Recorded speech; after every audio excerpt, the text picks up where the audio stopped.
Legend says Egypt never produced such beauty. Her very name means the perfect one. Her face adorned temples throughout the land. Yet she vanished from history like a mirage. Now, a lone Egyptologist thinks she's made the greatest discovery since King Tut's tomb. In a secret chamber in the Valley of the Kings lie 3 ancient corpses. According to Dr. Joanne Fletcher, one may be none other than Egypt's lost queen, Nefertiti. Still can't believe it's happened.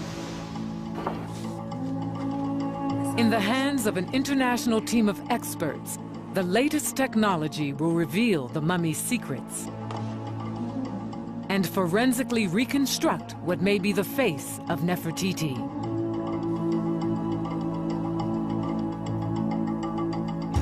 Is this one of history's most powerful women? That's incredible. To find out, Dr. Fletcher embarks on a journey through time, back more than 3,000 years, to rewrite history. She uncovers the story of a living god. A tragic tale of power, love, betrayal, and perhaps even murder.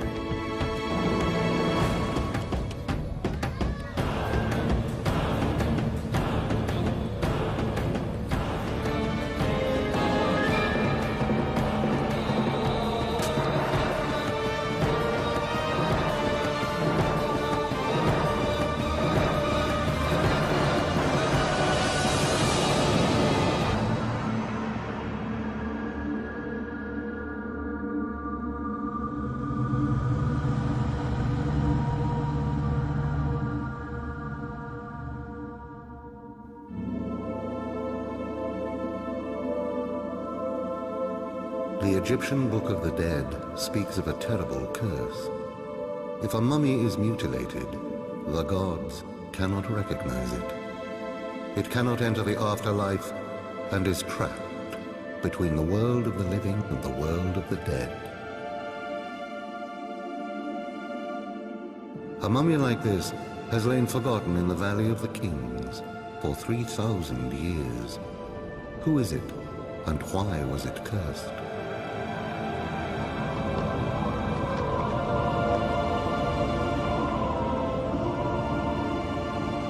In 1912, in the shifting sands of the Egyptian desert, German archaeologists found a relic.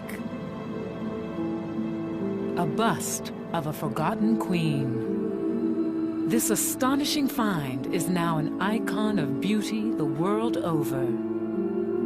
Yet her life remains a mystery. The name Nefertiti is repeatedly translated as the beautiful one has come. In many ways, she sort of set herself up as the perfect royal figure, and there's so much more to this woman than beauty. Nefertiti is one of the most extraordinary female characters in the history of ancient Egypt. There are a number of important queens, but amongst all of them, Nefertiti really does stand out as something quite special.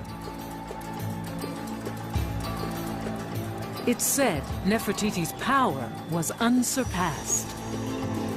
Raised in a harem, she married a pharaoh, bore 6 children, and helped lead a revolution that changed Egypt forever. She and her husband led an exodus from the ancient capital and built a dazzling city in the heart of the desert.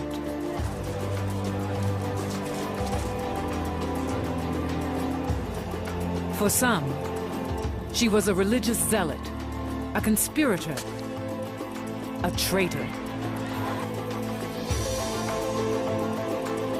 Others saw a heroine who made the ultimate sacrifice to save her country. A queen of mystery and a queen of magic, queen of love, queen of jealousy, queen of revenge. Nefertiti is the most important queen in Egypt. What happened to Nefertiti is one of Egypt's greatest unsolved mysteries. One Egyptologist has spent the last 13 years trying to solve it. In a walled-up chamber deep in a tomb, Dr. Joanne Fletcher thinks she's found the missing queen. To identify a royal mummy as Nefertiti is a very significant find. Very, very significant and extremely important. And I wish her luck. Dr. Fletcher's hunt for evidence has taken her from abandoned cities and forgotten temples to the tombs of the pharaohs. There's no evidence. There is a huge void in the available material from this period. And basically anything we can say is guesswork. Little remains from Nefertiti's time. Drawing on fragmentary texts and unprecedented access to rare images, Dr. Fletcher has painted a new portrait of the legendary queen. And now, with the support of Discovery Quest, Dr. Fletcher mounts the largest scientific expedition in the Valley of the Kings in 25 years. Joining her, a team of experts eager to employ the latest technology to uncover the truth about the mummy thought to be Nefertiti. Can modern science reveal the mummy's secrets? Is this severed arm the hallmark of a pharaoh? Why does the mummy have a stab wound in its side? Using experimental forensic techniques, the experts hope to recreate the mummy's death. This could be a murder. And what did Nefertiti really look like? Was she the beauty portrayed by her famous bust? Using the latest advances in forensic graphics, science will recreate the mummy's face.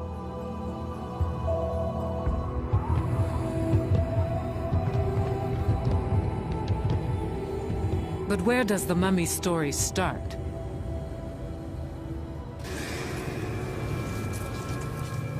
Joanne believes the trail begins in the Valley of the Kings. Here, several centuries after Nefertiti's death, her tomb was plundered and her mummy defiled. Every trace of rank and power stripped. Even the wig from her head was torn away. Then, the ultimate sacrilege. Her face smashed, obliterating not just her beauty, but her identity, denying her entrance to the afterlife. A fate worse than death. But they left behind a telltale clue.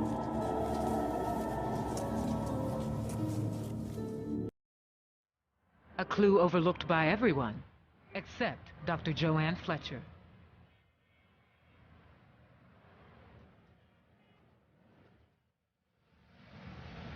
She's an expert in a rare field, ancient Egyptian hair.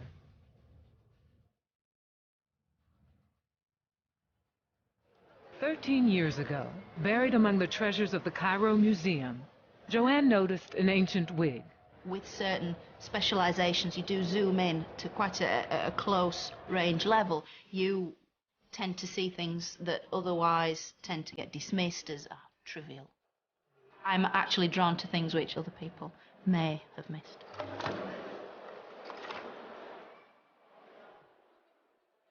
A wig is like a fingerprint, leading to the time it was made and who it was made for.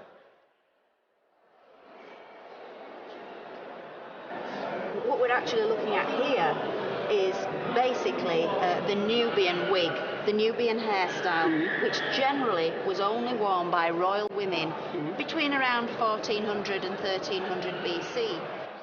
Pictorial evidence shows Nefertiti wearing a wig exactly like this one. Could the wig in the museum be hers? It was one of those little light bulb moments when ding, then you sort of think, no, it's interesting, but no way. And that probably explains why it's taken 13 years to get to this point, because it just seemed so incredible. In hopes of finding Nefertiti, Joanne has traced down the story behind the wig.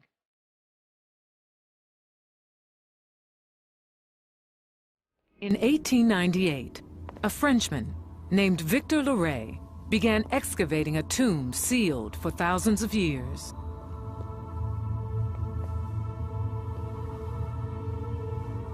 Deep underground, he stumbled on a hidden chamber. Inside, 3 anonymous mummies.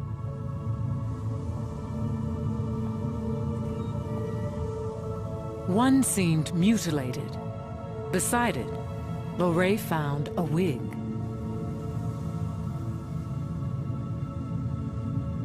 If the records are right, the mummy still lies in the Valley of the Kings.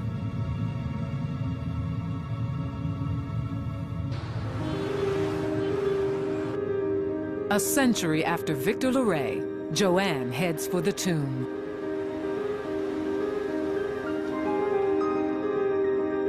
It lies 400 miles south of Cairo, in the burial ground of the pharaohs. To get there, Joanne must cross the Nile, whose annual floods gave Egypt the gift of life. Egyptian authorities have granted her rare access to the mummy. For Joanne, the journey is nerve-wracking.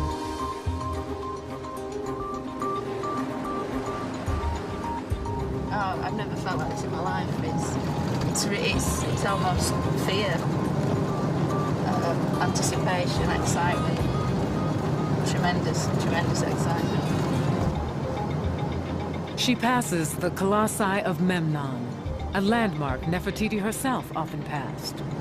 So close, just over those hills, to the Valley of the Kings itself. It's the stuff of action-adventure stories, really. It's the moment Joanne's been waiting 13 years for. She's about to set eyes on the mummy she believes is Queen Nefertiti.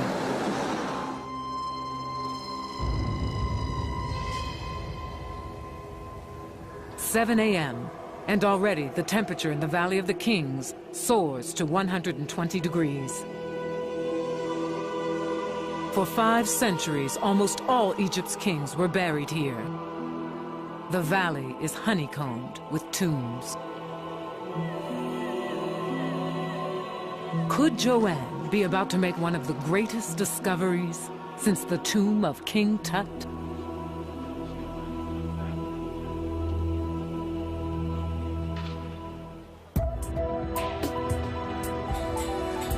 Nefertiti was one of ancient Egypt's most powerful queens. Said to be a woman of dazzling beauty, she vanished from history 3,000 years ago. After 13 years of painstaking research, Egyptologist Dr. Joanne Fletcher believes she's finally found her in the Valley of the Kings. And this is it, Valley of the Kings. It's just so weird. I mean, been coming here for more than 20 years, and today it feels like no other day I've ever been here at all. Joanne is entering a tomb called KV35.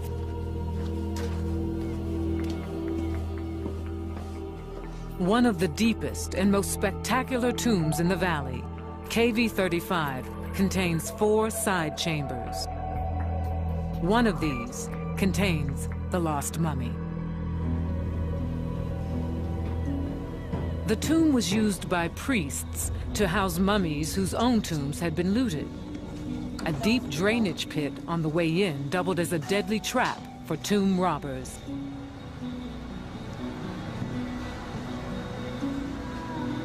One chamber was walled up.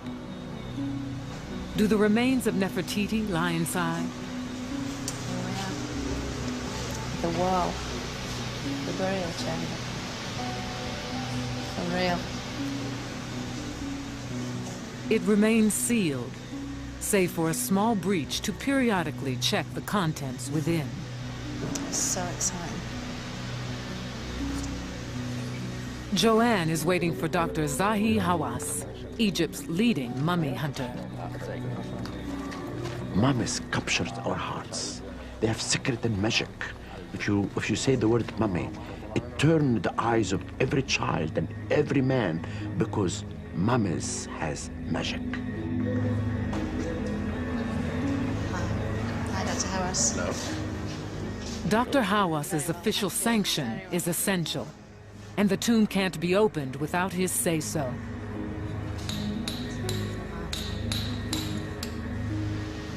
Still can't believe this happened. Time is short, the work agonizingly slow.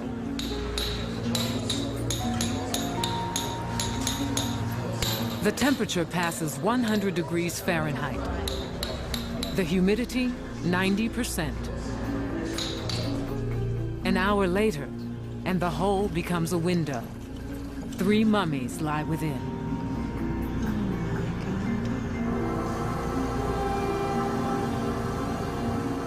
And here they all are. Unbelievable. Okay, thank you.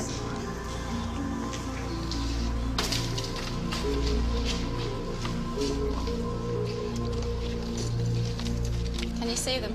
Yes, all of them. Aren't they beautiful? They are. Okay, do you want to come in? Oh, yes, please. Okay. Thanks. You are not scared? Oh, no, I love mummies. Yes, are you sure? Especially these 3. But the face is very impressive. The face is so Isn't regal, it? isn't it? Very Yeah. proud face. Though over 3,000 years old, they're in good condition. It was absolutely amazing. The 3 bodies were there. The way they laid out, they're almost sitting up. And they were looking right at me, literally just at the other side of the doorway. That was a moment I will never, ever forget. All 3 mummies are unwrapped. This is a major problem in identifying them. Their names would have been written on their bandages. It's a brilliant mummification job. The embalmers did an excellent job on this lady. Really superb. One is an old woman, another a young man. The third, Joanne believes, could be Nefertiti.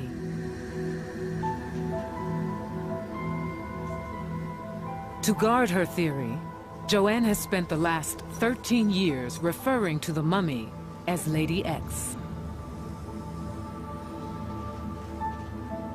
She hasn't even told Dr. Hawass who she thinks the mummy is.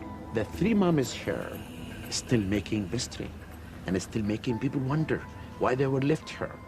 No one could identify them. Some people tried. Then everyone has a theory about them. Can Joanne find enough evidence to prove her own theory? After inspecting the mummies, Dr. Hawass leaves Joanne to continue her investigation.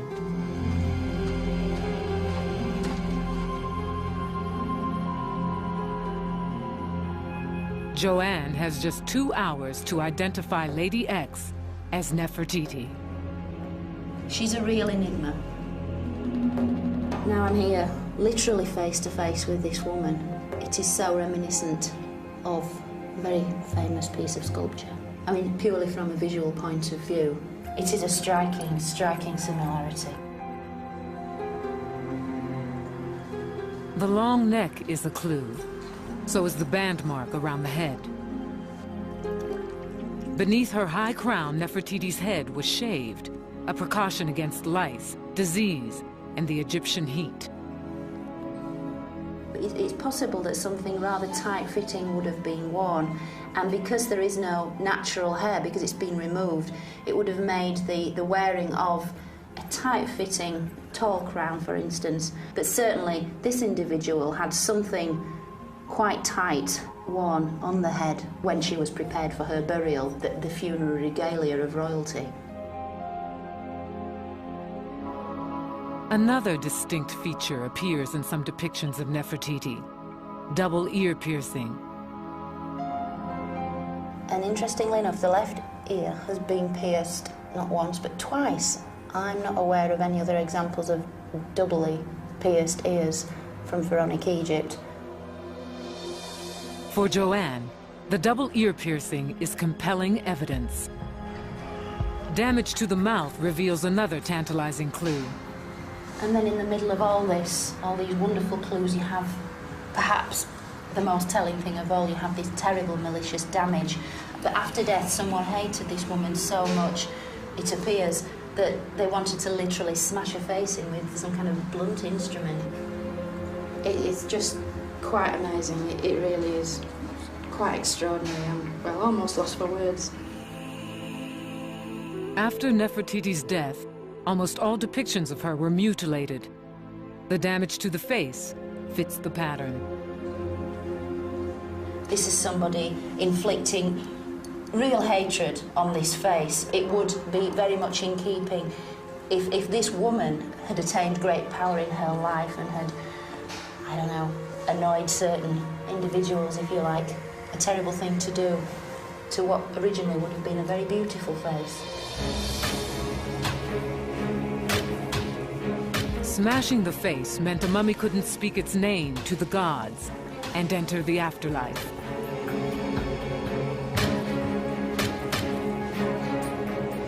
Why would anyone commit such sacrilege? It's very difficult to see this purely as an act of tomb robbery because jewellery was never placed around the mouth area. And so to smash this feature in, this very specific feature, it's as if they're trying to make a very strong point. The other mummies hold the final clues. They could be Nefertiti's in-laws, her husband the pharaoh Akhenaten's brother and mother. His position between these two women is, I find it very touching. It's almost as if they're protecting him. And the arrangement of the bodies perhaps is in some kind of family group. For Joanne, finding Lady X entombed with members of Nefertiti's close family is an intriguing clue. But there's absolutely no mistaking that these are royal mummies, and I firmly believe these are members of Akhenaten's own family, his mother, possibly his elder brother who died young, and his great royal wife, and I believe successor, Nefertiti herself. Joanne's time is up. It was totally, totally amazing, and I will never ever feel that feeling again. It was just electric, it was just phenomenal. So I could have died quite happily then, I think.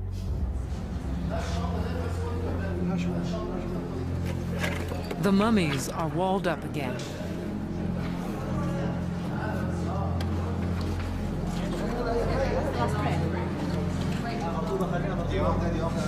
Sad. They've gone. They've gone away again. Joanne feels her long years of research have finally paid off, yet her quest is far from over.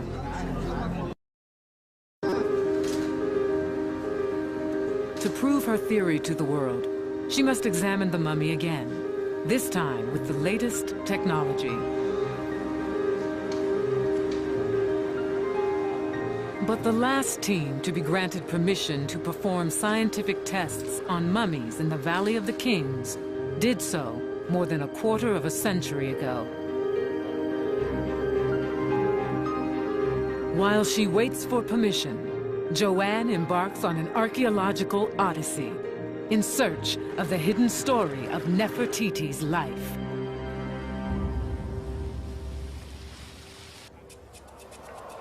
Egyptologist Dr. Joanne Fletcher has inspected the mummy she believes is the legendary Queen Nefertiti. She's a real enigma. Joanne waits for permission to scientifically examine the mummy.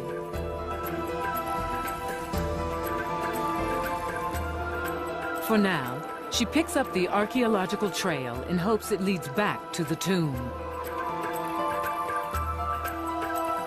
Her quest begins on the west bank of the Nile, in the ruins of Malkata.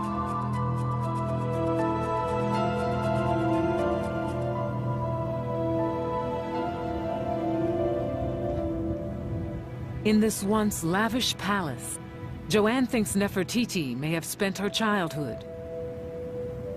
And here, she finds her first clue. Oh, wow. That's fantastic. Wow, that's incredible. Look at that. That has been in there almost 3,500 years, as fresh as the day it was painted.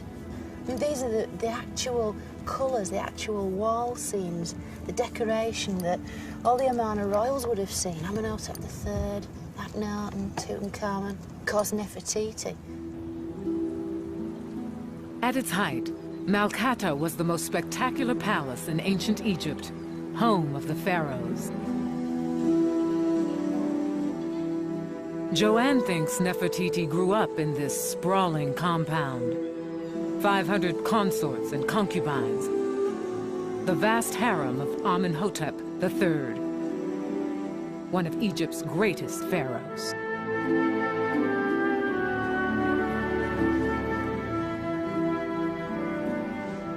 Perhaps his chief wife, the formidable Queen Tai, plucked from this harem a bride for her son. She would have no doubt had a lot of influence in her son's choice of wife. And I don't think she'd have just selected anybody. It's quite possible that Nefertiti was sort of hand-picked and sort of groomed for this role.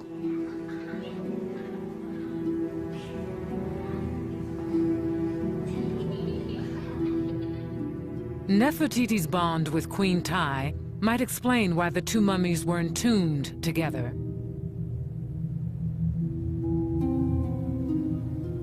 The teenage youth between them, thought to be Queen Tai's eldest son, Thutmoses, plays a crucial role in Nefertiti's childhood.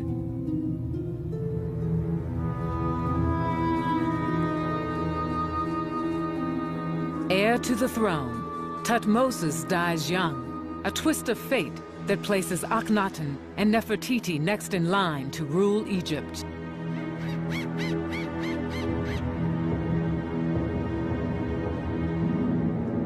But from the day they're crowned, tension is growing with the high priests, guardians of Egypt's most important god.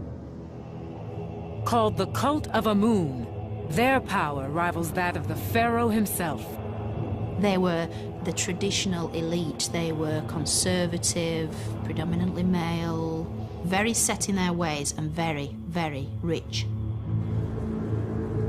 Vowing to curb their power, the royal couple take the fight to the heart of the Amun cult's power base, the Temple of Karnak.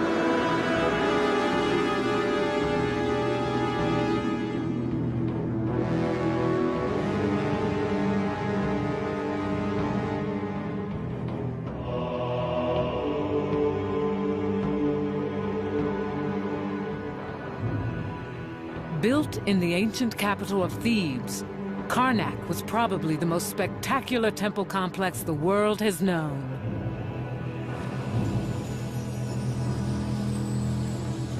The priests' daily rituals of purification help maintain order in the entire universe. An all-important concept the ancient Egyptians called Mat. Basically, it just meant the right way of doing things, the proper way, truth, justice, freedom, all of these things that we consider positive. The alternative to it was chaos, was fear, danger, death, torture, the heat of the desert. All of these unpleasant things were its antithesis. The whole point of the exercise really in ancient Egypt was to maintain Mat, to maintain the proper order of things. The very center of this ordered cosmos lies within the temple itself, where, in the midst of a quarter-mile-long corridor, the god Amun was said to dwell, hidden in darkness.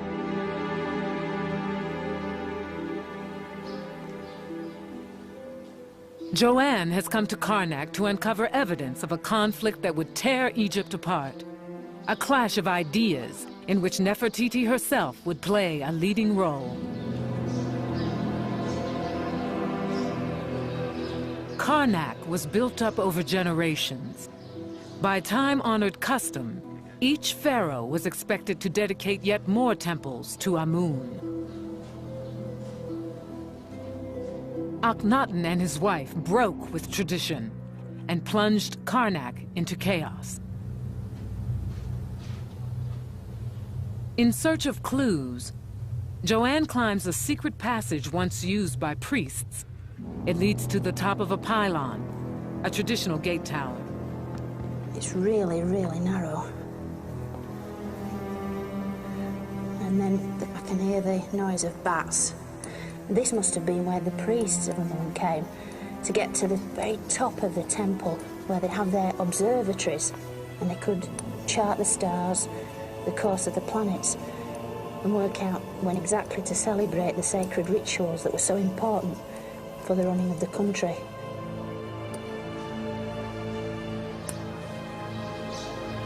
Wow.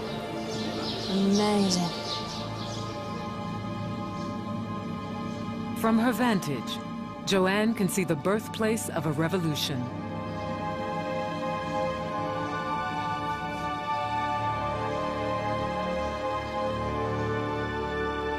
In the distance, 4 gigantic temples once stood.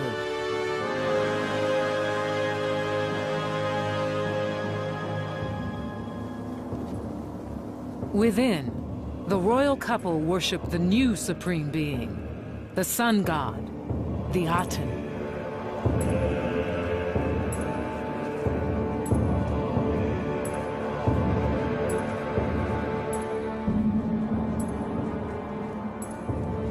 Appointing themselves the Aten's high priest and priestess, the king and queen vowed to wrest power from the priests of Amun.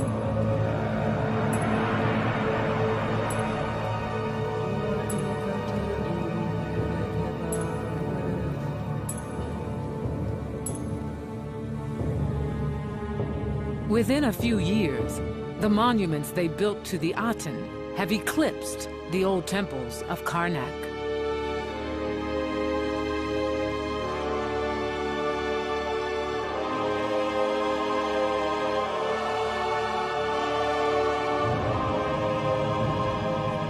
To the Amun priests, whose gods and rituals are shrouded in darkness, the Aten temples are sacrilege.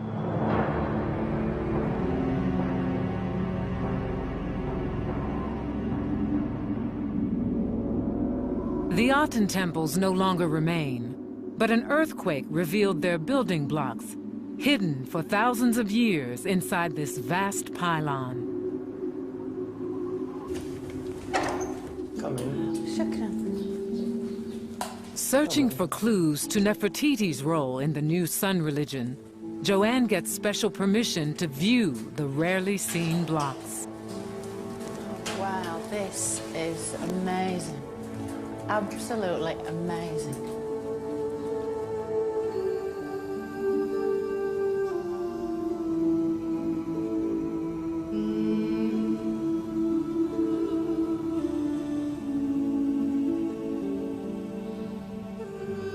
The carvings capture a snapshot of a revolution.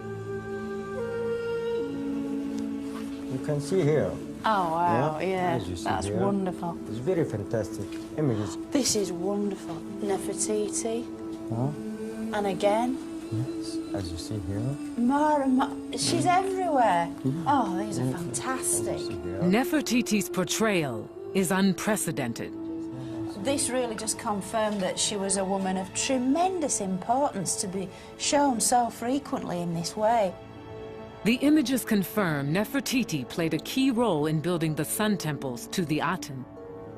That they really are so much more than just pretty pictures, aren't they? And to deface them and to use them as filling, that really does neutralise any force they had. It takes away all their magical, mystical power.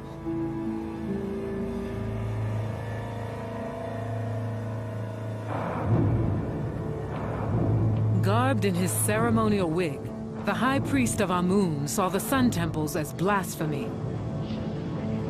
and a threat to his power.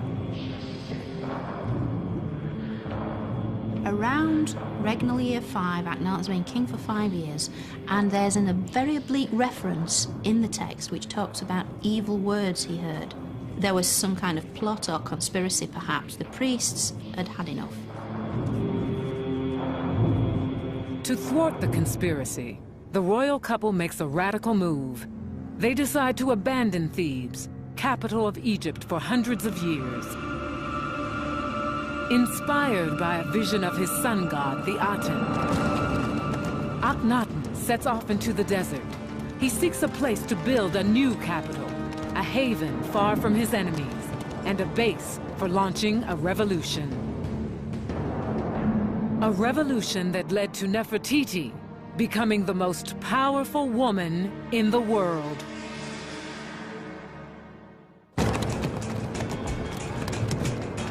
Seeking to found a new city, Nefertiti's husband sets off into the desert.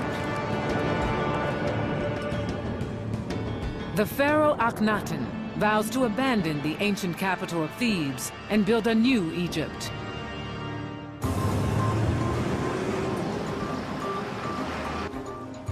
On her quest to recreate Nefertiti's life, Egyptologist Dr. Joanne Fletcher heads for the spot Akhenaten chose.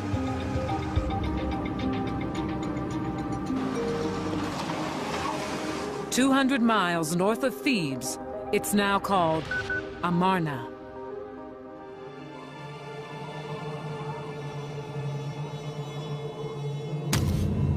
Akhenaten picked one of the most remote and inhospitable regions in all Egypt.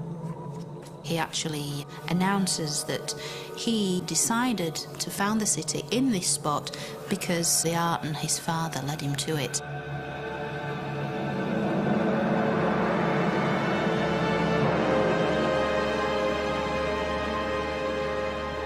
The site looks much as it did when Akhenaten found it more than 3,000 years ago.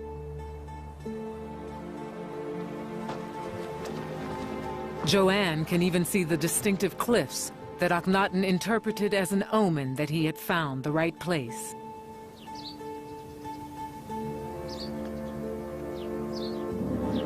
They form the same shape as the hieroglyph for horizon. On certain days of the year, the sun seemed to be reborn between the two mountains. The perfect spot for a city dedicated to the sun.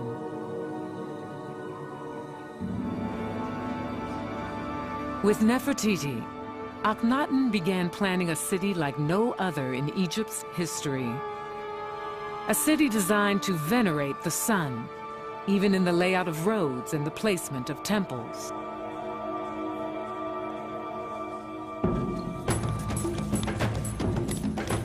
Thousands of people follow the pharaoh and his wife into the desert. They have little choice. Where the pharaoh is, so is the work.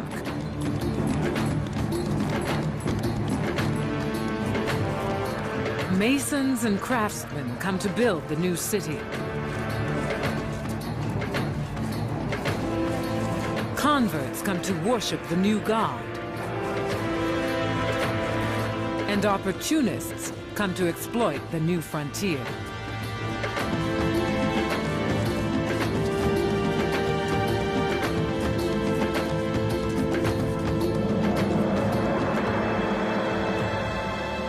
As Amarna nears completion, the king and queen journey from Thebes to their new home.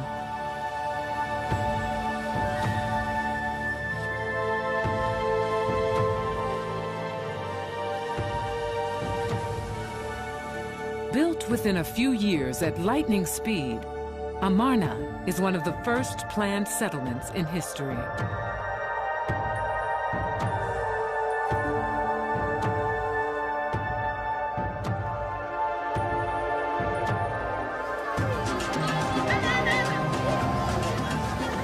The royal couple arrives to the acclaim of their subjects, soon to number 50,000.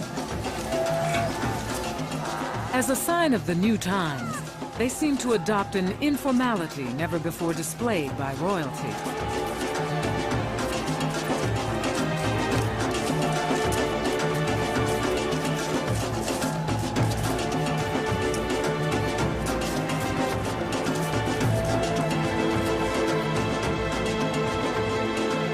Freed from tradition, the royal couple is poised to create a new Egypt. The country hovers on the brink of upheaval.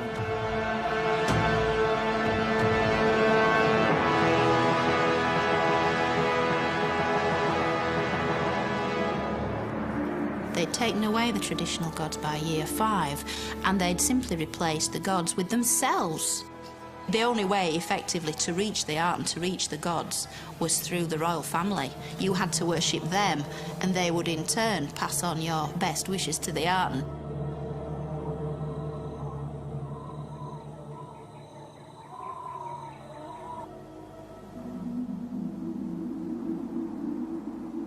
In Amarna's ruins, Joanne looks for clues to Nefertiti's life.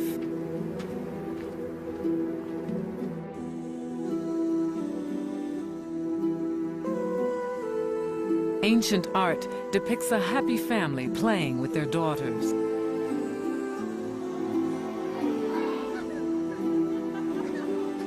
The loving couple, the queen ever at the king's side.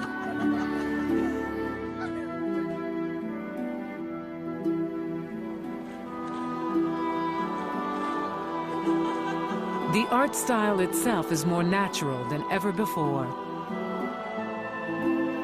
From Amarna comes the most famous image ever made of Nefertiti. But how realistic was this bust? Joanne is seeking the woman behind the image. In a nobleman's tomb beneath the ruined city, she scrutinizes paintings for clues to Nefertiti's life. So, here I am entering the first chamber of this wonderfully well-carved rock-cut tomb. Some wonderful carvings on here. That's amazing. Really, really amazing. Got 2 chariot riders here. One on the left, one on the right. And just checking out the hieroglyphs. In fact, this I can actually read. This is the great royal wife. So the figure on the left must be Nefertiti herself. There she is driving her own chariot, independent woman. Very nice scene.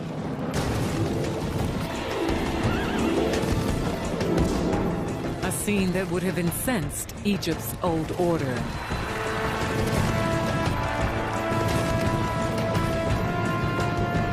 Queen competing with the king. Unthinkable. More proof that Nefertiti wielded power behind the throne.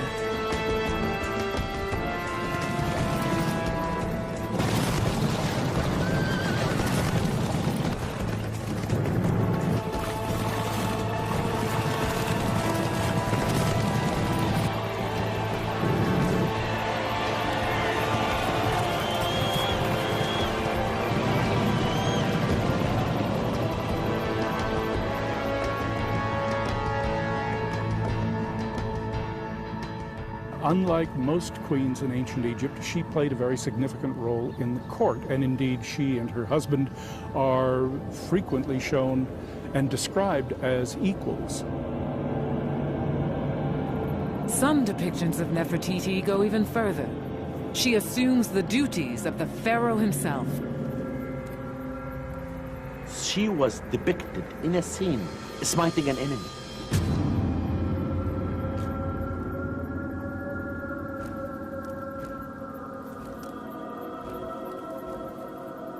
Only kingship can smite enemies. not queenship at all. This is a requirement of a king. Dr. Fletcher believes Nefertiti paid a terrible price for her independence. The clues lie in these pictures. What's this coming right along? Registers of running men. It looks as if they're soldiers almost. They're actually holding a whole array of weapons, axes, spears, shields, bows and arrows. I've never seen this before, a royal couple surrounded by so many military men. Gives it a very, very kind of sinister air, in fact. Did the royal art hide unpleasant truths? And we know that they had a very high military presence there to keep them safe, to keep people in maybe as much as to keep people out. But because the king seems to have been relatively unpopular at home, to say the least, he needed that high military presence. So all this idea of close, warm family unit is really a cynical exercise in one's own personal and public image. Amarna was built on dreams and propaganda. But the one enemy the guards couldn't keep out was truth. Reality was about to come crashing in for Nefertiti.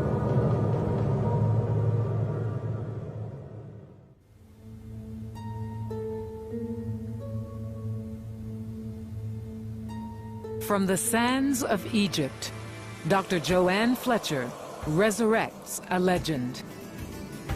She believes she's found Nefertiti's mummy, hidden in a sealed chamber in the Valley of the Kings. To restore its identity, Joanne must recreate the lost queen's mysterious life. Amid the ruins of the capital built by Nefertiti and her husband Akhenaten, wall paintings suggest a state of fear. I've never seen this before, a royal couple surrounded by so many military men. What really went on during the couple's supposed idyllic reign?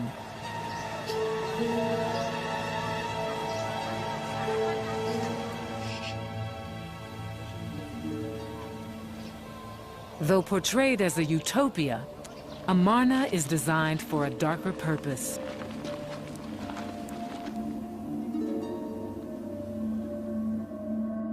Flanked by cliffs on 3 sides and the Nile on the 4th, Amarna is a citadel.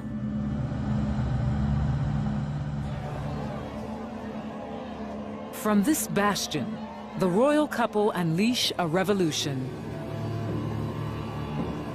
First target, the priests of Amun.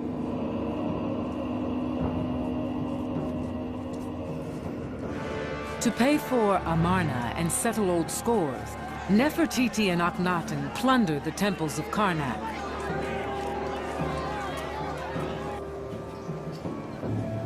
Thousands of priests are thrown out of office. The shockwave reverberates across Egypt.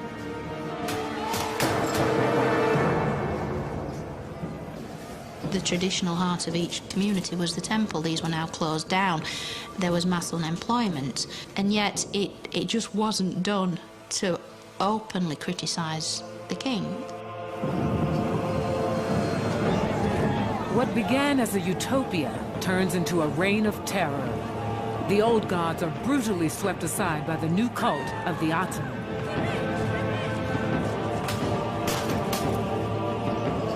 Having outlawed thousands of years of tradition, Akhenaten and Nefertiti create a crisis of faith in Egypt. Akhenaten had taken away people's belief system and given them nothing real in return. And it's also interesting, it's at this point when people are not just shown as bowing to the royal family, but face down in the dirt, grovelling. And I think this is a really disturbing undercurrent. Egypt lurches into economic crisis and massive social disorder.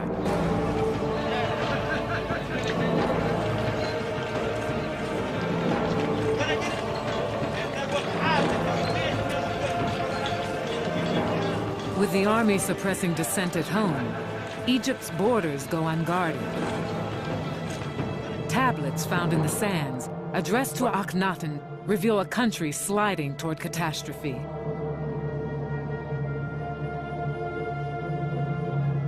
Unrepentant, Akhenaten presses on with the transformation of Egypt, no matter the cost.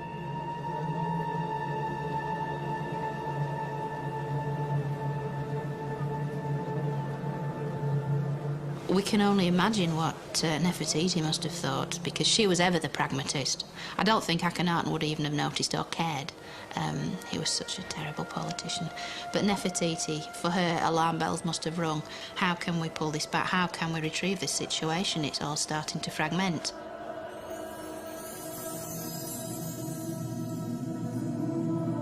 Nefertiti, though, faces a crisis of her own, a rival threatening her position in the royal household. Nefertiti bore Akhenaten 6 daughters, but a minor wife named Kia gives him what he really wants, a son, the future king, Tutankhamun.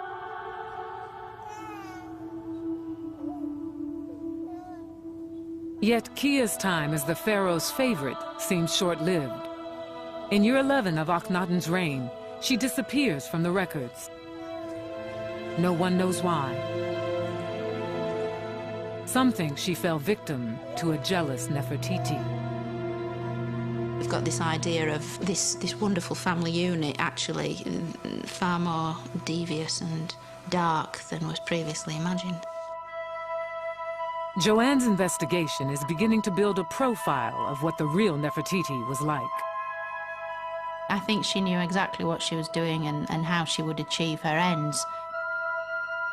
I see her as a very distant kind of person, a very cold and aloof person who manipulated everyone around her in the best way she saw fit.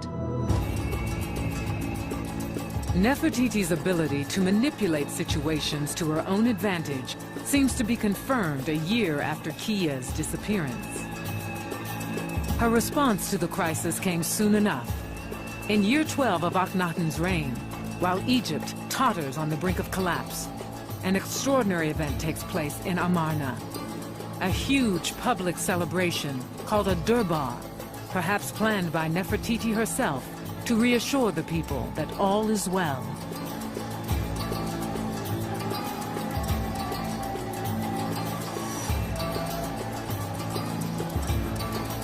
The sight that greets the guests is unprecedented. Nefertiti sits at her husband's side, not as a mere queen, but co-regent, his equal. She is now the most powerful woman on Earth.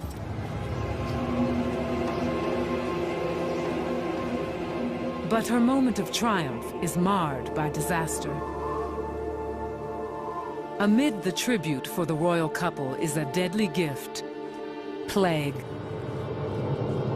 What the disease was, the records don't say, but it must have spread throughout the city and into the heart of the royal palace, because it seems to have killed one of Nefertiti's beloved daughters. In year 14, Nefertiti herself vanishes from the records. Some Egyptologists believe she died of plague. Others think she lost power to a male rival called Smenkhare, whose name replaced hers in the records. This mysterious figure became Akhenaten's co-regent and succeeded him as Egypt's next pharaoh. Some believe this skeleton in the Cairo Museum is Smenkhare.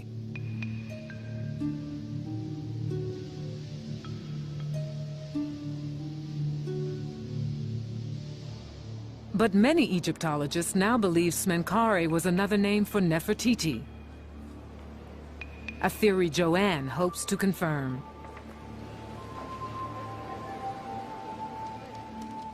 Could the legendary queen have lived on and ruled Egypt as the pharaoh Smenkhare?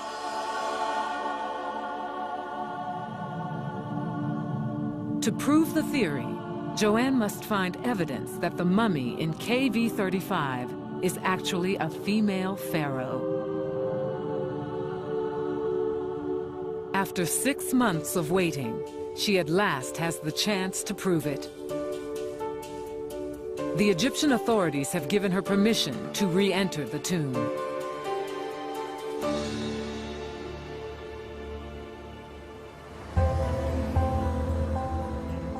Back in Britain, one of the world's leading human remains specialists, Professor Don Brothwell, gathers a team of experts.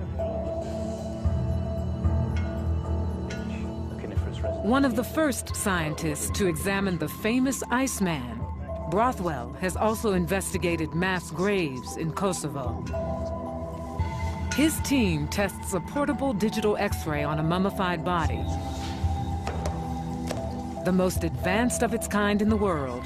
It delivers digital images in seconds that will help to identify the mummy in KV-35. They will also form the basis of a unique experiment undertaken by a team of leading facial reconstruction experts. They'll use the latest forensic graphics to recreate the face of Lady X. After 3,000 years, will we gaze on the real face of Nefertiti?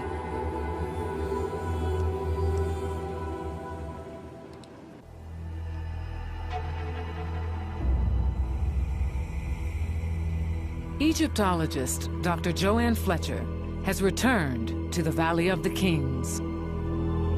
6 months ago, Joanne found what could be the mummy of Nefertiti. Now she's back with a team of top British scientists to try and prove it.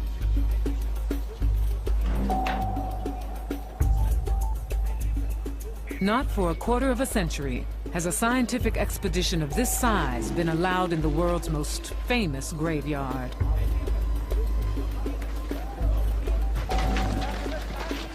It takes 22 porters to carry the delicate equipment down into tomb KV-35.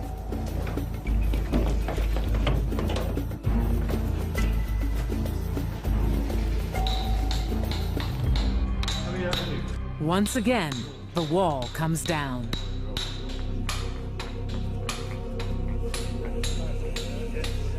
For Joanne, it's nerve-wracking. Will the tests help prove the mummy is Nefertiti, or prove her wrong? Joanne knows she'll have to overcome long-established views held by other experts. I think we have several problems with the available data. The difficulty even of determining conclusively that this is the mummy of a female is a problem. She looks like a young lady in the age of 15. Could the mummy be the wrong age and sex? It's a question for the scientists. To prevent bias, they are operating blind, unaware of Joanne's theory about the mummy's identity. Wow, so yeah, I can see them there. Who wants to come and have a look? Absolutely fantastic. Oh yes, but the bodies are in very good preservation, in very good condition too, Yeah. you see. Dusty, but nevertheless. Carefully, the team begins unpacking their precious equipment. Forbidden to perform invasive DNA tests, they rely on the latest X-ray technology. We're aiming at 55 and 12.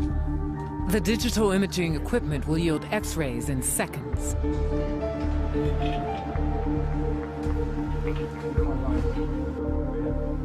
A specially designed rig has been built for the examination.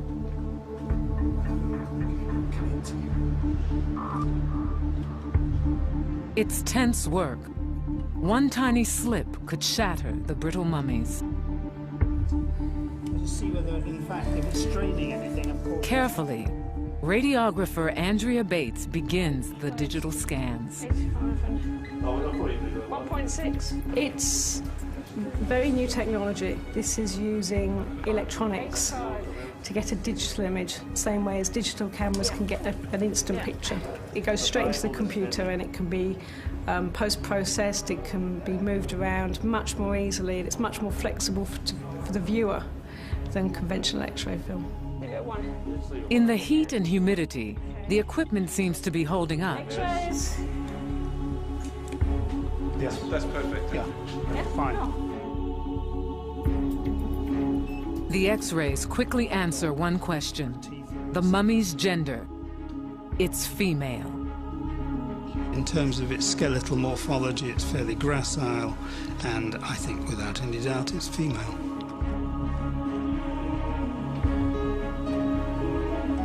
Happy, Doctor?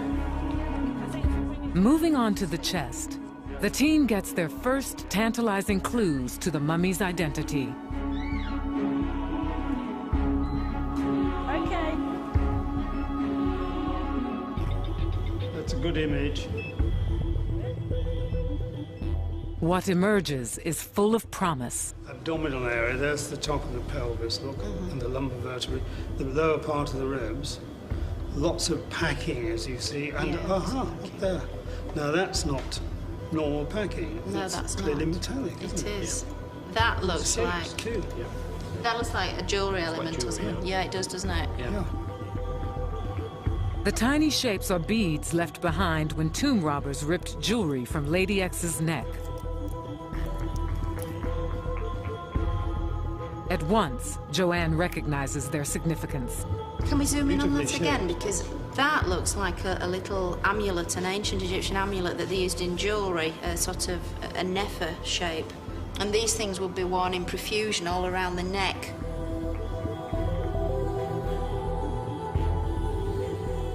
Nefertiti shares her name with distinctively shaped beads called Nefer beads, known to have been worn by Amarnan royalty.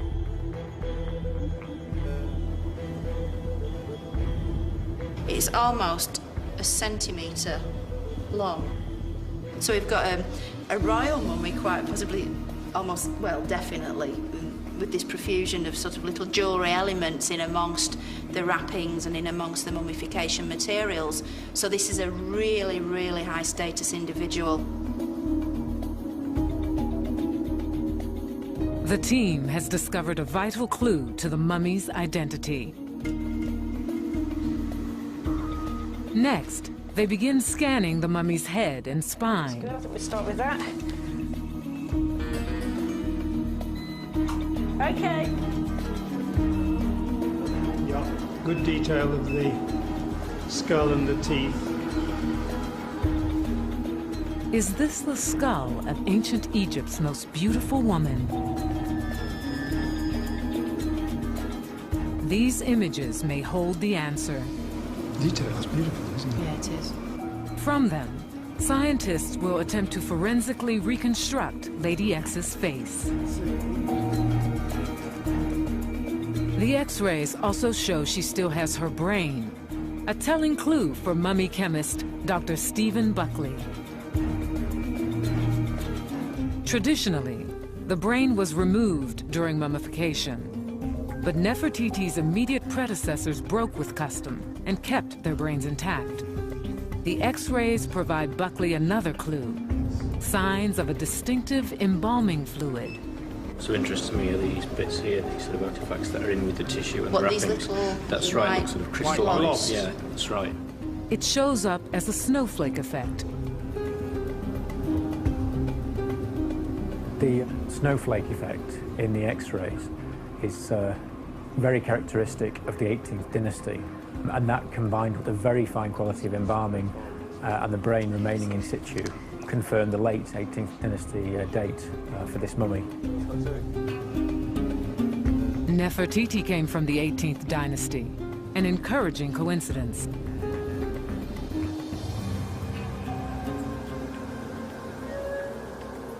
As the day draws on and the tests continue, Don Brothwell hits a stumbling block. His assessment is tentative, but potentially devastating. What can you tell from this? The wisdom teeth, which are immature, not developed and erupted properly. So all in all, it does look as if the individual was young. Youngish, yeah. Late teens to early adult. Did you say early adult? The vertebrae, the spine shows some evidence of this. Age is notoriously difficult to assess using X-rays. But if Brothwell's first guess is correct, it's the end of the road for Joanne. Nefertiti gave birth to 6 children. She can't be a young woman. Even if she married in childhood, as Egyptian royalty often did, she must have reached her mid-20s by her death. With 2 more days to go, could Joanne's theory be disproved and Nefertiti vanish once more?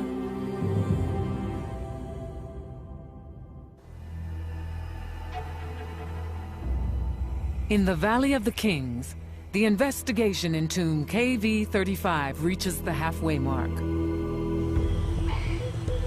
Okay, X-rays.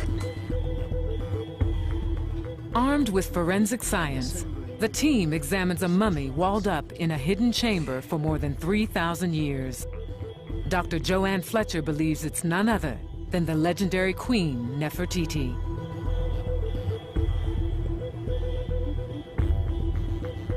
But a shadow of doubt is cast by Don Brothwell, the team's human remains expert. That's a youngish individual, late teens to early adult. Did you say early adult? If true, the mummy dubbed Lady X died too young to be Nefertiti. Joanne won't know for sure until the whole body is X-rayed. So, ready? You've got just the top of the iliac crest, so with a bit of luck, you could more or less get all of the pelvis in now. You ready? X-rays. After several nail-biting hours, a more encouraging picture slowly emerges. We're in the thoracic area. There's the top of the pelvis. So it's sort here of are the lumbars. the And there's the middle lower of the part of the body, ribs. As the X-rays moved down the body and more details emerged, the radiographers decided that no, this is probably somebody considerably older than this. The long bones had fused, the detail around the pelvis area indicated somebody of greater maturity. So we were looking at someone aged at least 25, possibly as old as 30. The aging information is fairly good. I could narrow it a wee bit and suggest that maybe it's not quite up to 30, but I wouldn't want to say extend it to 35. So far, so good. A royal mummy about the right age. The whole thing was a total roller coaster. It was a man, it was a woman, it was a young girl, it was an older woman. It was very, very stressful. So let's start with an estimate of the increase, a little bit. But there's another enigma. How did she die? I just noticed there is a small cut there. Yes, there is. You can see it from this angle really clearly. Yeah. What we thought was ragged damage. It's straight. not, is it? Yeah. And it follows on into that superficial Yeah, it does. mark there. That's so that interesting. is in fact a sharp blade. So it's a cut. So it would have come down from what, this angle? From this angle. So behind, Down here. from the left. Joanne assumed the damage to the face was caused centuries after the mummy's burial.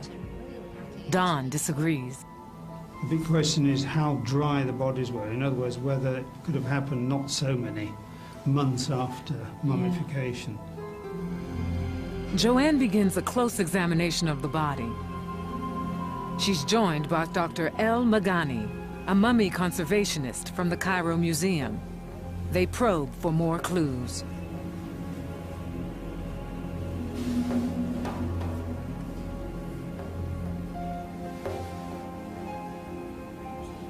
What do you think that is, Dr. Samir? It's cut. It's a cut? Yeah. Maybe a wound? Maybe. Across the rib cage, they notice a 12-centimeter gash. Could be. So if she was putting her arm up maybe or something, and that would give access to the side, wouldn't it? The wounds raise disturbing questions about the mummy's fate. The next revelation suggests Lady X was more than a queen. It lies in the wrappings, torn from the body by tomb robbers. This really is royal. Yes. Beautiful royal linen. Gorgeous, look how fine that is. Only for the kings. Only for the kings, exactly. This is wonderful. What's that? What's under there? The fingers. There are some fingers here. Something under there. This could be the missing arm. Oh, I don't believe it. This is fantastic. Could I? Oh, it's too exciting. Show you. Oh, look at the dust rising up. I don't believe this. This is the arm that's been missing for nearly 100 years. It's an extraordinary find. 100 years ago, the mummy was found with a bent right arm. Sometime later, it was replaced with a straight arm. Oh, fantastic. Mumkin. It was seen in the 1900s and then no one's seen it since. And it's the right arm, just like the original report said. And it's clutching a scepter, definitely a woman's hand. Yeah. And henna again, can you see on the fingernail? Henna. Henna. So that is tremendously exciting. Can I see if it, Mumkin? This is the crowning moment, it really is. If this is this lady's hand. Oh wow, look. Yeah. That is superb. And this one that doesn't seem to fit, if that was returned to its rightful owner. And we can imagine now, this lady, like this, with the scepter. Yeah. Oh, this is fantastic. This is really fantastic. The newfound limb is a crucial piece of evidence. A bent right arm was the symbol of a pharaoh. The discovery supports the theory that Nefertiti outlived her husband and took the throne herself. A pharaoh in her own right. We only find this in the art of kings who are buried with the right arm or both arms like this. Queens have the left, kings have that or that. And that really does speak volumes, because if this right arm does belong to the younger woman, then it is evidence that she wielded incredible powers in her life.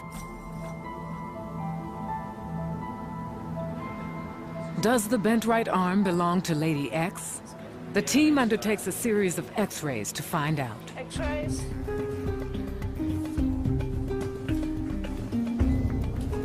We can see the break there. It's a beautifully defined kind of break. I wonder whether isn't it? that, we'll have to do a careful comparison. Yeah. We'll have to Does do it a very correspond to careful the body? comparison of that. So it's not only a question of looking at bone density and so forth, but also the way that the arms, both arms, were mummified.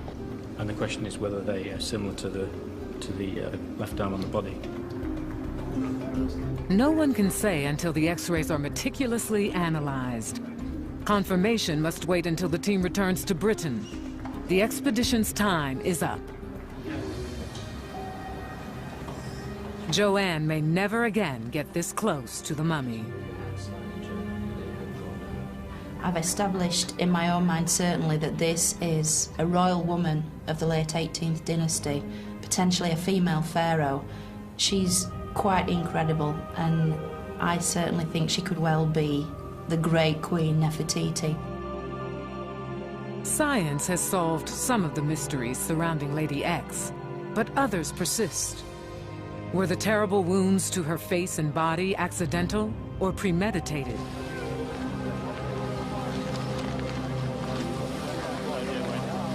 The scientific team returns to Britain to find out.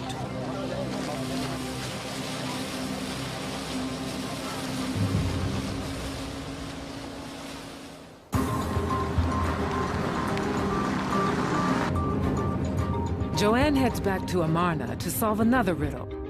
Whether Nefertiti succeeded Akhenaten as the pharaoh Smenkhare.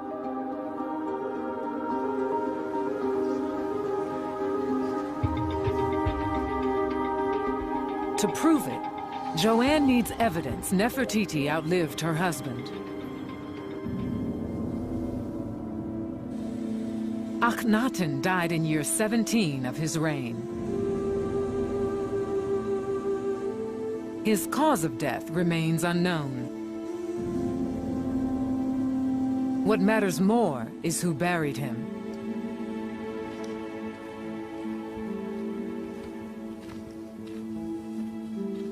His tomb lies 4 miles from Amarna, facing the rising sun.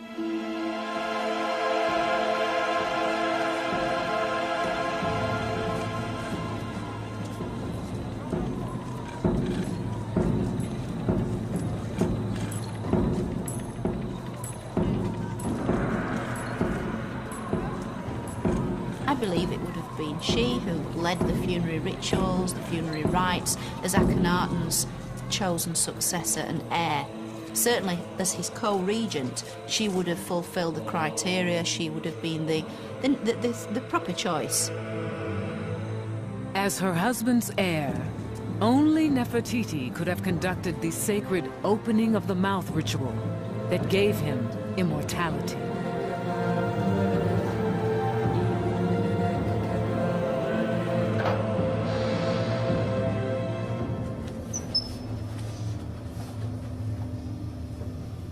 Wow, this is amazing. It's a really, really steep rock-cut corridor going down and down into the rock. And this is where Akhenaten's funeral procession would have gone, presumably led by Queen Nefertiti herself. Probably the young Tutankhamun would have been there. It's absolutely fantastic. Right in the footsteps of Nefertiti.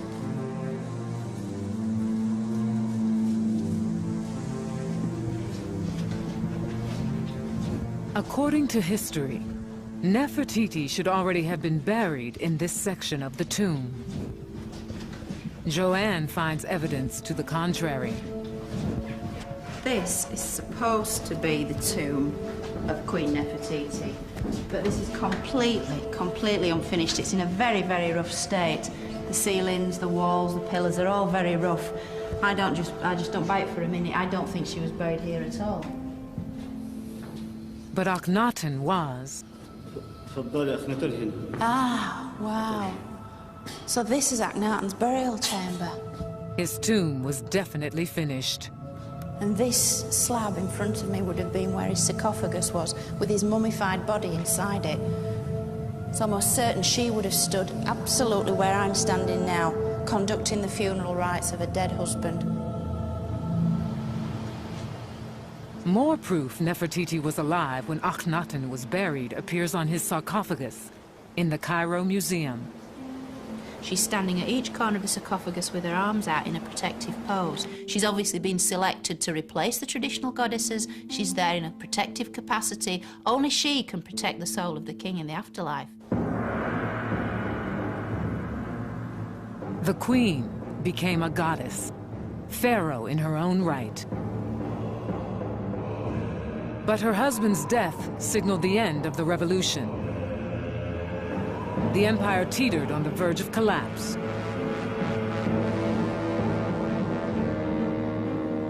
To save Egypt, Nefertiti would turn her back on everything she held dear, even her god.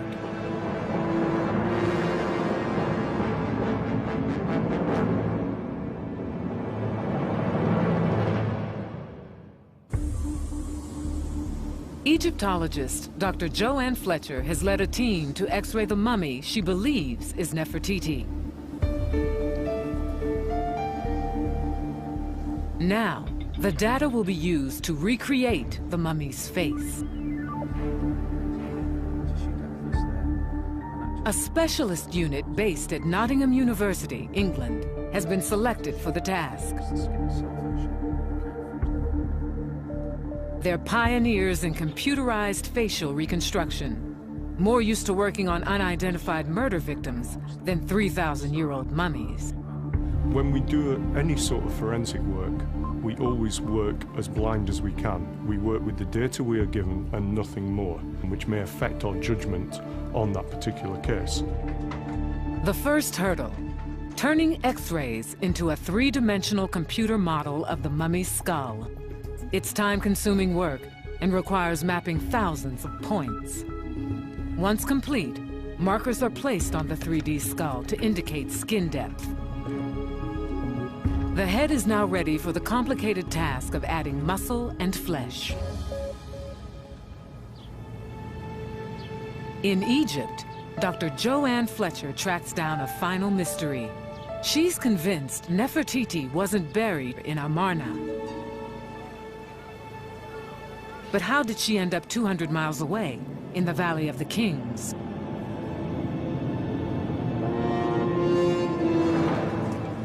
After her husband's death, Nefertiti inherits a kingdom in the process of complete breakdown. Joanne believes Nefertiti quickly takes charge. First, she takes steps to protect herself and her dynasty. To secure her rule and that of her heirs, Joanne thinks Nefertiti marries her daughter, Ankhesenamun, to her stepson, the future King Tut.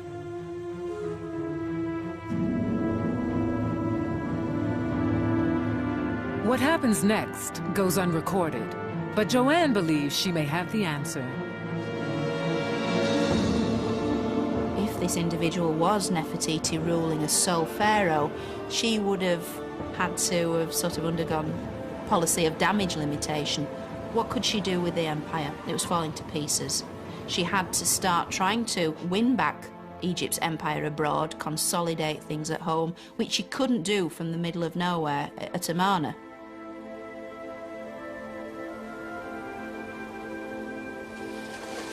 Joanne thinks Nefertiti left Amarna and traveled to Thebes with her husband's body. The new religion he and Nefertiti started was dead.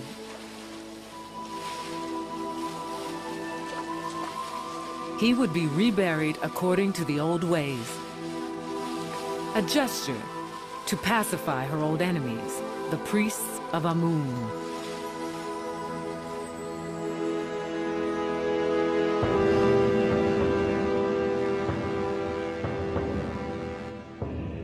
Joanne believes Nefertiti reopened the Temple of Karnak and reinstated the Amun priests. A diplomatic coup that turned former enemies into unlikely allies. The old god Amun held sway over Egypt once more. She would have gone back to Thebes, trying to, presumably, reach some kind of understanding with the traditional clergy, maybe reopen the temples. The temples were the key to all this. She can reopen the temples, she can take back the hearts and minds of the people. And if this meant coming to some sort of understanding with her former enemies, then this is what she would do. Clues to Nefertiti's determination still survive at Karnak. Statues depict Tutankhamun and his wife Ankhesenamun as traditional gods.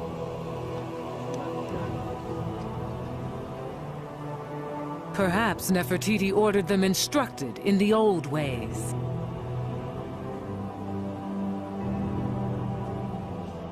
For her dynasty to survive, order had to be restored,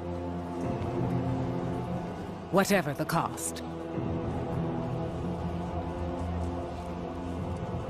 But the chaos Nefertiti and her husband wrought was not easily forgotten or forgiven.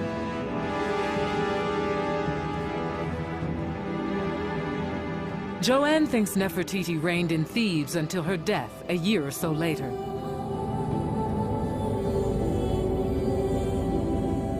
How she died, we can only guess. Was it foul play? Could the Amun priests have murdered her? Was she in any way mysteriously bumped off by people with a vested interest in getting rid of all trace of the Amarna dynasty? We don't exactly know what happened to Nefertiti because all we have is a mention of a 3-year reign of Akhenaten's successor, but what happened then is, like so much else in the Amarna period, very much shrouded in mystery. A mystery that may be on the verge of being solved. Just notice there is a small cut there. Yes. During the examination in the tomb, the team made a dramatic discovery. It's straight. Signs of foul play. What do you think that is, Dr. Samir? This cut? It's a cut. The theory is tested by Professor Don Brothwell, the team's human remains expert. Just like a mummy, this is.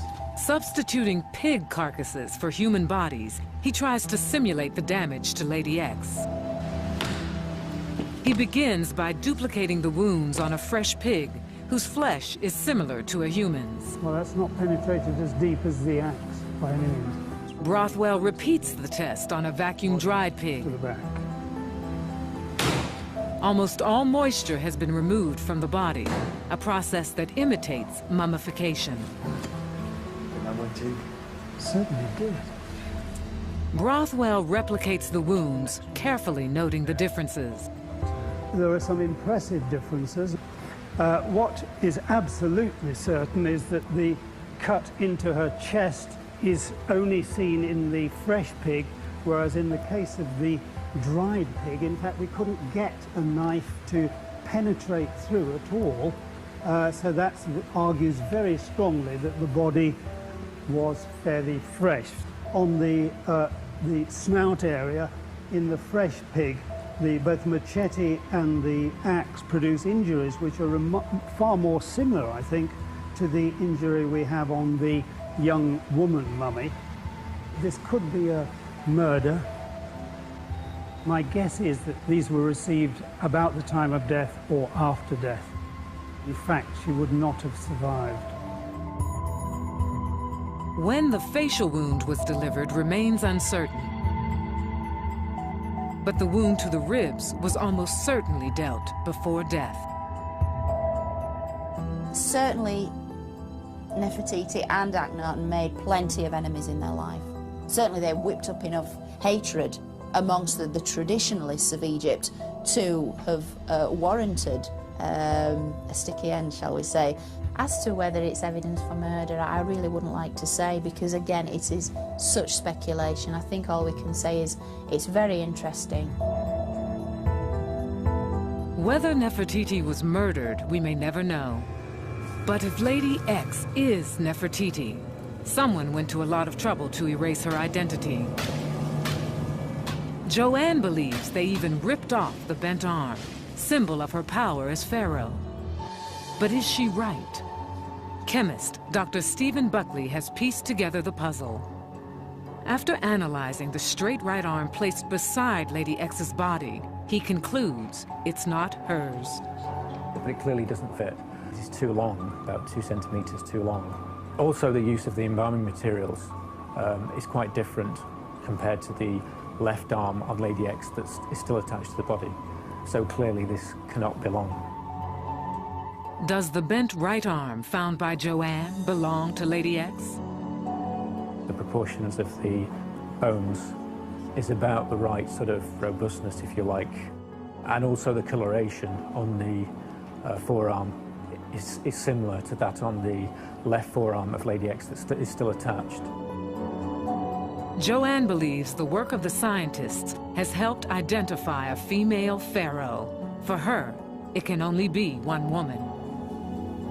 The completely shaven head, the double pierced ears, the fact that we know from the bone measurements that the right arm was originally in this position. The age could be someone as old as 30. All these things add up to a rather compelling, in my mind, idea that this individual is indeed Nefertiti.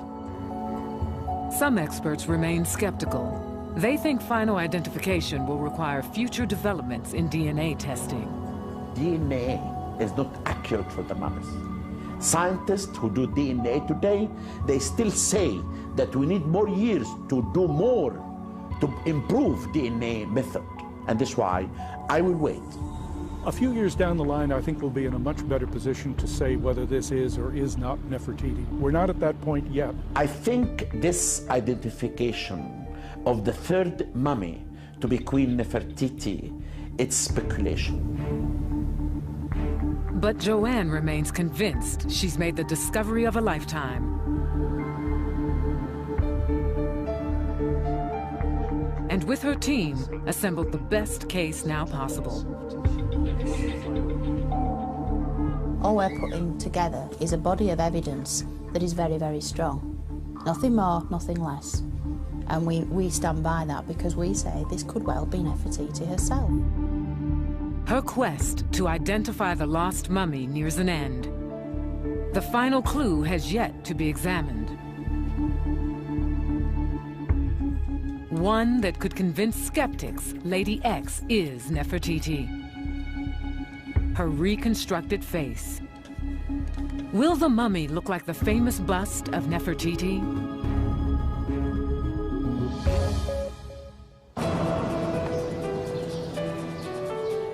Egyptologist Dr. Joanne Fletcher believes she's finally tracked down the lost queen, Nefertiti. Armed with X-rays of the mummy known as Lady X, a team of computer specialists recreates her face. On a 3D model of her skull, they graft muscle and flesh. The technique has major advantages over old-fashioned clay reconstruction.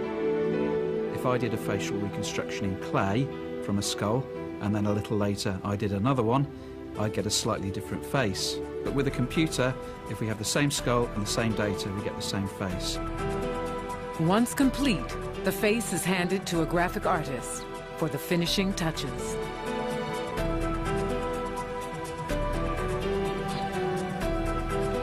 Could the mummy's face really be that of Nefertiti?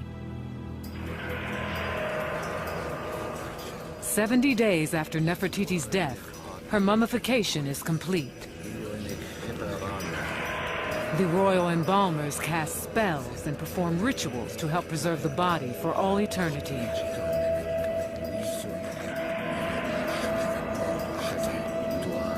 She's now ready to meet her God. She led an extraordinary life. Child bride, queen, living goddess and pharaoh, heretic. A revolutionary who tried to transform Egypt and failed, plunging her country into a maelstrom that may have led to her death.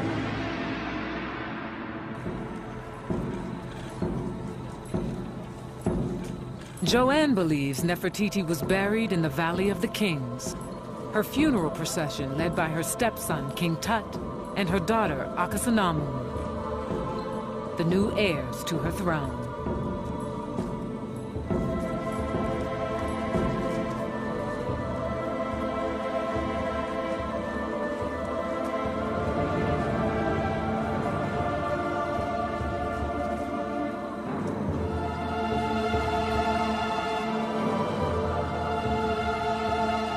Little did the children suspect their mother's mortal remains would be violated.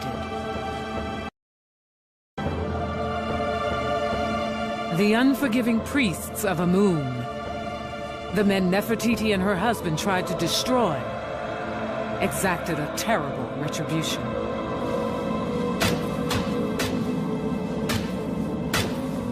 In Karnak, the monuments she helped build were defaced, torn down, and trampled into dust. The great sun temples vanished. Amarna was dismantled block by block.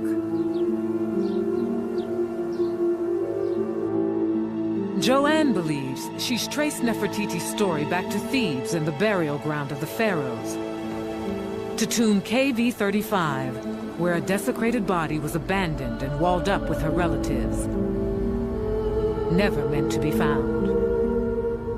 They've been anonymous for 3,000 years. They've been misidentified, and so at the very least what we've done is place them in the correct space and time. They are members of the late 18th dynasty royal family. Of that I have no doubt. And if this is indeed Nefertiti, then it would be wonderful to think that we've given back a name which was taken away from her with such malice so very long ago. For Joanne, the investigation in Egypt is over. she returns to England to see if the last piece of the puzzle falls into place. Awaiting her is the final question. Will the face of Lady X resemble the artworks of Nefertiti?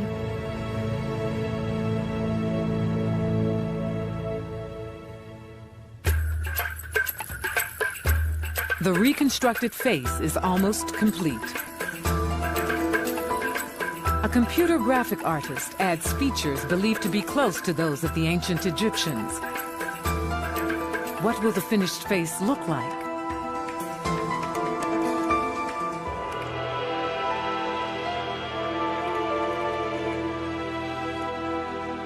Joanne's about to find out.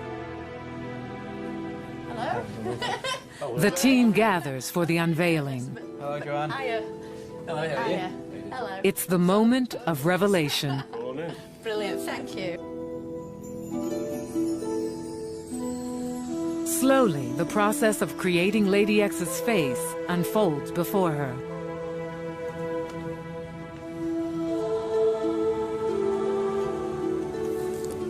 That's incredible. That's absolutely incredible. Oh, it's amazing. She looks such a kind of charismatic figure, very strong, very capable, but perfect. Such a beautiful face. Next, Nefertiti's characteristic crown and earrings are added. Will life imitate art? And you can really see what it is the art's trying to put across. Because if this is indeed the face of Nefertiti, then it encapsulates so many of the features that you see in the art. Gazing upon what she believes to be Nefertiti is a deeply symbolic moment for Joanne. Yeah, that's amazing. The likeness is uncanny.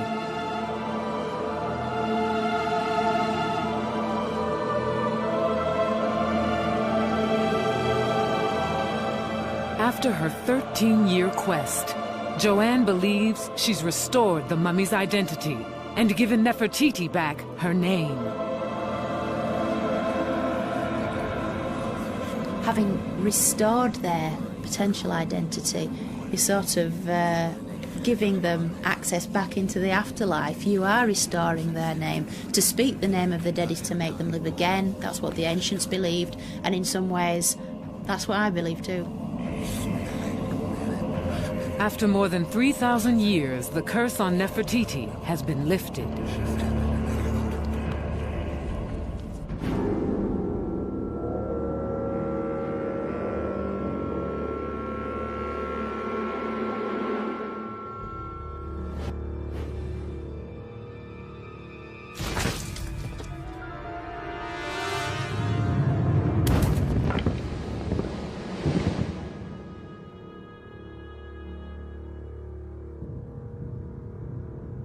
The Egyptian Book of the Dead describes the trials of a lost soul.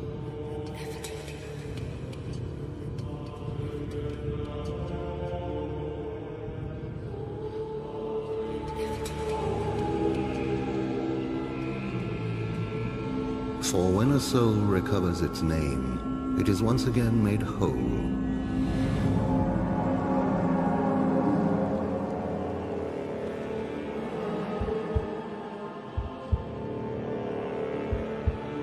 It can speak to the gods and be restored to its rightful place in the afterlife.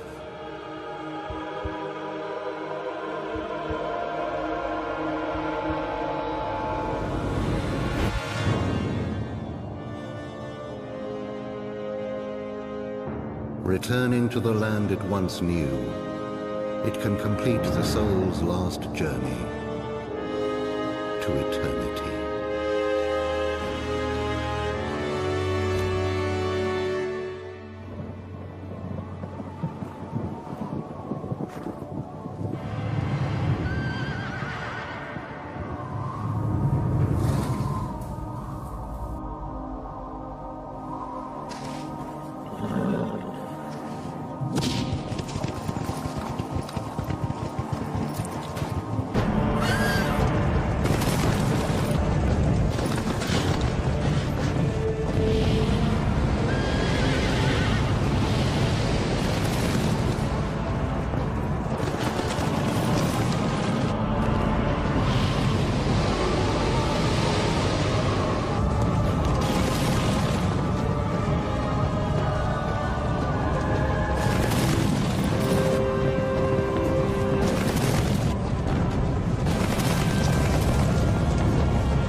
Hail to you, O gods, for now I know my name.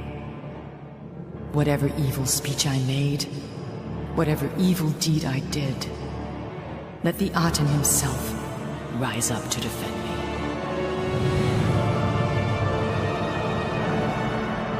For now at last I, Nefertiti, shall enter eternity.